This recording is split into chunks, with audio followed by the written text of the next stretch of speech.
Creo que a un debate tan sólido, tan documentado, tan abundante en hechos, todos y cada uno más grave que el anterior, como el que ha presentado el senador Roy Barreras, no se puede responder con vaguedades, con anécdotas infantiles o con los lugares comunes que ya hemos escuchado una y otra vez en estas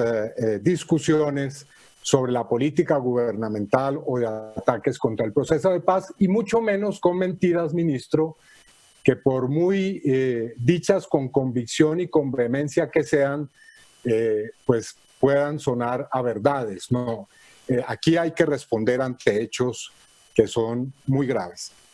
Y yo me voy a limitar simplemente a uno de los campos que aquí se ha planteado, y es el de la profunda crisis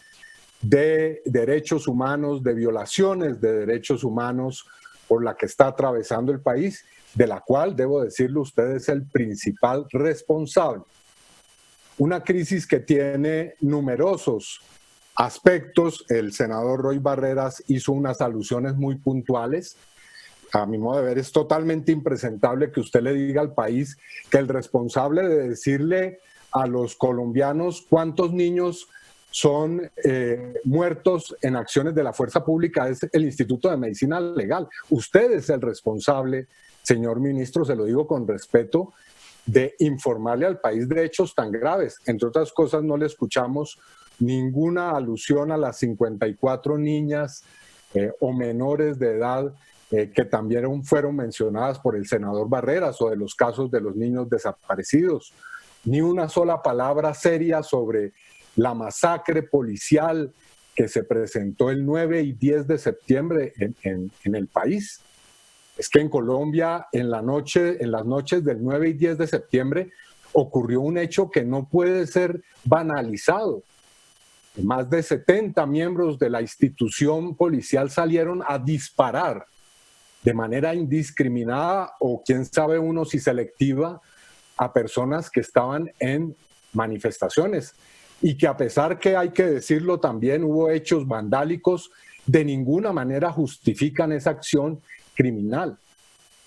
O una sola palabra de otros hechos muy graves, como por ejemplo que las zonas en las que se debería estar implementando el acuerdo de paz se han convertido en verdaderos teatros de guerra, ministro.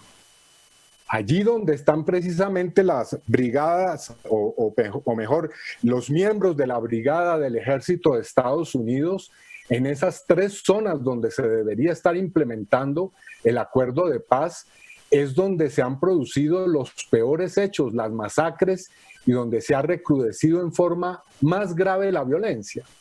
Y hay una pregunta absolutamente legítima sobre esto: ¿cómo es posible que en esos lugares donde se supone que hay una asesoría y un entrenamiento para que estos hechos no estén ocurriendo, pues se estén presentando las situaciones más graves de violencia hoy en el Pacífico nariñense, en Catatumbo, en el Meta, donde está precisamente esa brigada,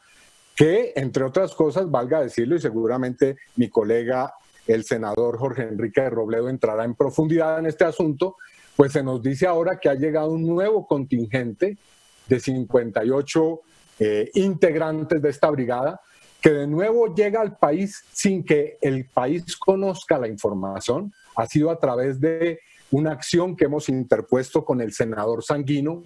que hemos tenido que conocer que la brigada entonces ahora se prolonga 6 meses y que usted no le había contado al país sobre esa presencia extranjera. Es decir, se sigue pasando por encima del artículo 173 de la Constitución y se sigue burlando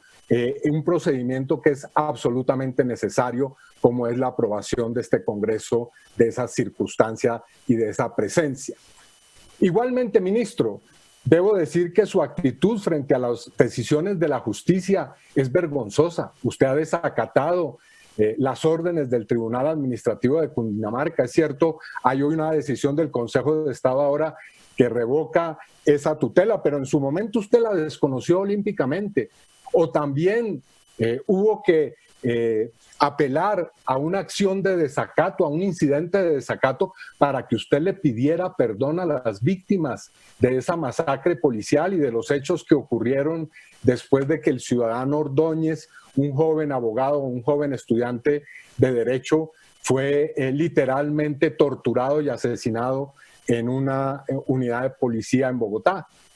Esos hechos son muy graves y no tienen ningún tipo de coherencia con lo que usted dice al final de su intervención, de respetar las instituciones, de respetar la democracia y de querer construir una realidad distinta en Colombia. Si usted trata así a las víctimas de este país, es evidente que allá hay un inmenso desprecio por las personas que han sido víctimas de comportamientos que no son individuales, por supuesto, sino institucionales. Lo que ocurrió en Colombia en la masacre del 9 y 10 de septiembre y lo que ocurrió en la cárcel La Modelo, cuando también decenas de ciudadanos que están en las cárceles recluidos fueron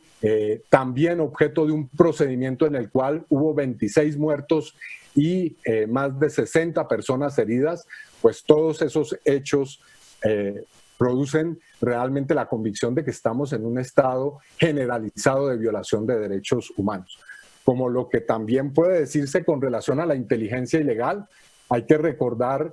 que el Congreso de Estados Unidos, la Cámara de Representantes, votó una enmienda al presupuesto que tiene que ver con el presupuesto de defensa, en el que exige que haya una información detallada de cómo se están invirtiendo los recursos y los fondos que se invierten por parte de Estados Unidos en la llamada lucha contra el narcotráfico y que en Colombia han terminado desviados a labores de inteligencia ilegal. Si esa no es una situación de violación de derechos humanos, si eso no es violar los derechos de los opositores, de los periodistas y de los defensores de derechos humanos, entonces, ¿qué es?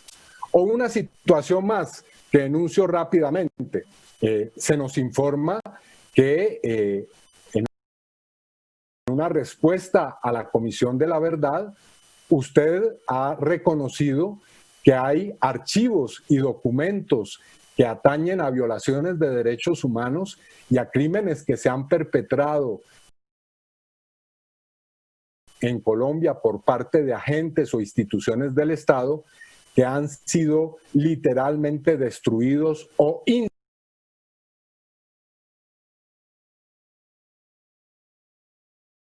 incinerados. Así que aquí hay una violación de la verdad histórica, de esa que usted decía hay que respetar, la verdad institucional, la verdad judicial. Pues bueno, resulta que ahora esos elementos que son fundamentales para reconstruir esas violaciones de derechos humanos, al parecer, y quiero que usted nos responda sobre eso, ya no están. Esos documentos que son fundamentales y esos archivos para reconstruir la verdad de las víctimas habrían sido desaparecidos como han sido desaparecidos muchos colombianos. Así que ese cuadro generalizado de violaciones de derechos humanos, señor ministro, que nos ha llevado en días anteriores a informar a la Corte Penal Internacional, yo quiero ser muy claro en que si bien este es un debate de control en el Senado de la República, pues también se deben emprender acciones jurídicas, pues nosotros hemos informado a la Corte Penal Internacional, y eso se lo digo para que quede muy claro, sobre estos gravísimos hechos. Estamos regresando en Colombia a las peores épocas de violación de derechos humanos, que no son otras que las épocas de la llamada política de seguridad democrática, en la que se cometían falsos positivos, en las que la oposición era regularmente objeto de un espionaje político, en la que los periodistas, el Poder Judicial, los defensores y defensoras de derechos humanos, pues eran objeto de una persecución estatal. Así es lo que está ocurriendo hoy en Colombia y nadie debe ser llamado a responder en primer lugar de estos asuntos que usted. Digo, nadie otro sino usted, porque usted es el responsable precisamente de ese ministerio y por eso considero que es plenamente justificada la moción de censura y este debate de control político al cual yo espero que en lo que queda de esta tarde usted responda con argumentos, con hechos y no, repito, no con mentiras dichas con convicción y vehemencia. Le agradezco, presidente.